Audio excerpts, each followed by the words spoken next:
Hi, my name is Seth Cash. The typical wristwatch undergoes 80 quality tests before leaving the factory. Victorinox, Swiss Army, INOX Timepiece is subjected to an amazing 130 tests. These tests range from being frozen in ice, exposed to fire, subjected to a sandstorm, and even run over by this, a 40-ton excavator. My INOX is about to undergo test 130. But before it does, we thought it'd be fun to see what else can withstand the pressure of this excavator. This is INOX versus monster truck. Bicycle. A toaster.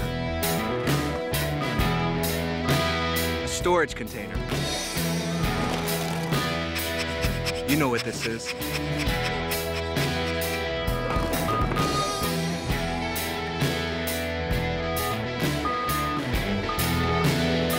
A little bit dusty, but as you can see, the INOX is still in one piece. The INOX wins.